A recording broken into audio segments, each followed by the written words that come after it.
যে ছাত্র সংসদ নির্বাচন এটি শিক্ষার্থীদের দাবি, এবং দীর্ঘদিন ছাত্র সংসদ নির্বাচন না হওয়ার পিছনে মূলত ফ্যাসিবাদী রাজনীতিটা দায়ী ছিল।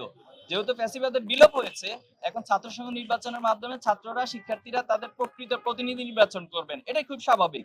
কিন্তু আমরা দেখছি যে আমাদের বন্ধু প্রতিম সংগঠন তারা এই নির্বাচন চায় না। কেন চায় না? তারা বলছে এখানে সংস্কার প্রয়োজন।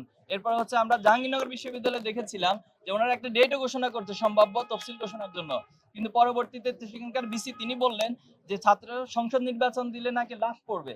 তাহলে এই প্রশ্ন কেন উত্থাপিত হচ্ছে? এটা আপনাদের উচিত সেখানকার বিসিকে জিজ্ঞেস করা, এবং কাদের কারণে লাশ পড়ার রাজনীতি আবার ফিরে আসার সম্ভাবনা তৈরি হচ্ছে তাদেরকে আপনারা মুখোমুখি করা দরকার। আমরা খুব স্পষ্টভাবে বলছি যে ছাত্র সংসদ নির্বাচন দ্রুত হওয়া দরকার, এবং এটার মাধ্যমে শিক্ষার্থীরা তাদের প্রকৃত প্রতিনিধি পাবে। আমাদের জায়গা থেকে কোনো জায়গায় সমস্যা হয়নি। আমাদের বন্ধু প্রতিম ছাত্র সংগঠনের কোথায় সমস্যা হয়েছে এটা ওনাদেরকে জিজ্ঞেস করবেন। আমরা শুরুতেও বলেছি, এখনো বলছি, জাতির স্বার্থে এবং দেশের স্বার্থে, শিক্ষার স্বার্থে, ছাত্র রাজনীতির স্বার্থে আমরা যে কারোর সাথে করতে প্রস্তুত আছি, বসতে প্রস্তুত আছি, এবং আলাপ আলোচনা করতে প্রস্তুত আছি। যেটা হবে সেবামূলক কর্মসূচি, যেটা হবে শিক্ষা বান্ধব, এবং সেখানে ছাত্ররা ভবিষ্যৎ বাংলাদেশ কিভাবে পরিচালিত হবে, কিভাবে বাংলাদেশ পলিসি মেকিং করবে, সেই ডিবেট হবে, সেই পলিসি মেকিং এর জন্য তারা অংশগ্রহণ করবে।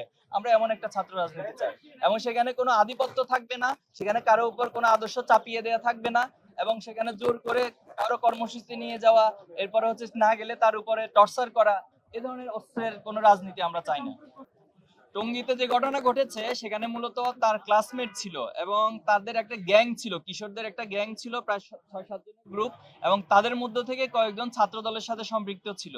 মূলত তার বন্ধু তাকে মেসেজ দিয়েছে যে আসো আমরা একটু চা খাই, এই কথা বলে তাকে নিয়ে গিয়েছে, নিয়ে গিয়ে তাকে সেখানে বেঁধে বেধড়ক, অর্থাৎ এখানে বাঁশপট্টি আছে তামিল মিল্লাত কামিল মাদ্রাসার গেটের ঠিক অপোজিটে, তো সেখানে তাকে অনেকক্ষণ মারধর করে, এবং তাকে বিগত সময়ে যে কুয়েটের বিষয়ে ছাত্রদল বা এই সংখ্যার দেশে কেন পোস্ট দিয়েছে এই বিষয়গুলো প্রশ্ন করেছে, এবং একটা পর্যায়ে তাকে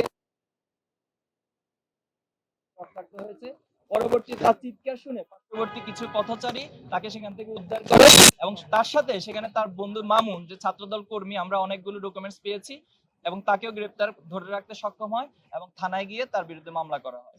তো এটি মূলত সেখানকার ঘটনা ছিল। আপনারা লক্ষ্য করেছেন জুলাই অভ্যুত্থানের পরবর্তী ছাত্র শিবির তার প্রত্যেকটা ছাত্র বান্ধব এবং সেবামূলক কার্যক্রম নিয়ে অগ্রসর হচ্ছে, এবং সাধারণ শিক্ষার্থীদের সাইকোলজি বোঝার জন্য এবং তাদের পালস বোঝার জন্য আমরা প্রত্যেকটা ক্যাম্পাসে যাচ্ছি, এবং সেখানে আস্ক শিবির, নো শিবির অথবা মিট দ্য বিলিয়ন্স, আমরা এর মধ্য দিয়ে শিক্ষার্থীদের পালস গুলো বোঝার চেষ্টা করি, এবং তারা যা চায় বাংলাদেশ ছাত্র রাজনীতির জন্য যে গুণগত পরিবর্তন হয় সেভাবে আমরা কাজ করে যাওয়ার জন্য চেষ্টা করছিলাম। কিন্তু আমাদের বন্ধু প্রতিম তারা আমাদেরকে প্রতিপক্ষ শব্দ ব্যবহার করে। আমরা বন্ধু প্রতিম শব্দটি খুব সচেতনভাবে ব্যবহার করে বলছি, ওনারা এই একই কর্মসূচি না নিয়ে ওনারা হচ্ছে শোডাউন, আগের স্টাইলে মিছিল মিটিং অথবা হল দখল, সিট দখল, এই ধারার মধ্যে যাচ্ছিলেন। এই কারণে শিক্ষার্থীরা ওনাদেরকে অনেকটা ওনারা শিক্ষার্থীদের উপর না উঠাতে পেরে অনেকটা আমাদের ছাত্র শিবিরের উপর সেই কষ্ট এবং ক্ষোভটা ওনারা উঠাতে গিয়ে মূলত এই বিরোধের জায়গাটা তৈরি হয়েছে। আমরা শুরু থেকে ওনাদের সাথে নয়াপল্টন অফিসে গিয়ে বসেছিলাম।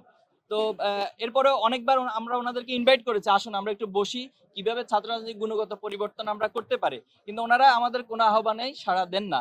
তো এই পরিস্থিতিতে আসলে দায়টা কাকে দিবেন এটা আপনারাই ঠিক করবেন।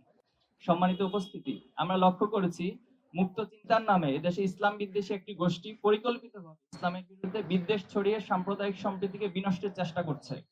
সেই গোষ্ঠীর জাতীয় শিক্ষাক্রম ও পাঠ্যপুস্তক বোর্ড এনসিটিবি এর পাঠ্য বই সংশোধন ও পরিমার্জন কমিটির সদস্য, তার মূল নাম হচ্ছে সাজ্জাদুর রহমান, তিনি রাহার নাম ধারণ করে রাসূল সাল্লাল্লাহু আলাইহি সাল্লামের শানে চরম অবমাননাকর ও দৃষ্টতাপূর্ণ শব্দ ব্যবহার করে একটি ফেসবুক পোস্ট দিয়ে দেশের সংখ্যাগরিষ্ঠ জনগণের ধর্মীয় অনুভূতিতে আঘাত এনেছে, যা ফৌজদারি আইন লঙ্ঘনের শামিল। আমরা অতি দ্রুত তাকে গ্রেফতার এবং শাস্তির আওতায় আনার জন্য সরকারের কাছে দাবি জানাচ্ছি। উপস্থিত সাংবাদিক বন্ধুগণ, পারস্পরিক সহযোগিতা ও ঐক্যবদ্ধ প্রচেষ্টার মাধ্যমে একটি সুখী, সমৃদ্ধি ও বৈষম্যহীন সবার বাংলাদেশ গঠন করা সম্ভব। জুলাই অভ্যুত্থানে সকল পক্ষ এক মোহনায় মিলিত হওয়ার ফলেই আমরা চেপে বসা জগদ্দল পাথরকে সরিয়ে দিতে সক্ষম হয়েছি। কিন্তু ফ্যাসিবাদ পরবর্তী বাংলাদেশে কতিপয় গণমাধ্যমের অপেশাদারী আচরণ আমাদেরকে ব্যথিত করছে। কিছু কিছু সংবাদ আমাদের বলে প্রতীয়মান হয়েছে। আমরা মনে করি এগুলো মিডিয়ার ইচ্ছাকৃত ভুল নয়, অসাবধানতা ও তথ্য যাচাইয়ের প্রক্রিয়া পুরোপুরি অনুসরণ করতে না পারার দরুন এমনটা হয়েছে। গত 1 জানুয়ারি বরগুনা পাথরঘাটায় পূর্ব যুবদল কর্মী ছাত্রলীগ সন্ত্রাসীদের হাতে খুন হন। ঠিক আছে, আর লাগবে না। সম্পৃক্ততা না থাকলেও ছাত্র শিবিরকে দায়ী প্রচার করা হয়। সিলেটের এমসি কলেজ সংবাদ মাধ্যম উদ্দেশ্যমূলকভাবে ছাত্র শিবিরের বিরুদ্ধে অপপ্রচার চালায়। এছাড়াও আরো একাধিক ঘটনায় ছাত্র শিবিরকে জড়িয়ে সংবাদ প্রচার করা হয়েছে, অথচ ছাত্র শিবিরের সাথে এই সকল ঘটনার কোনো সংশ্লিষ্টতা ছিল না।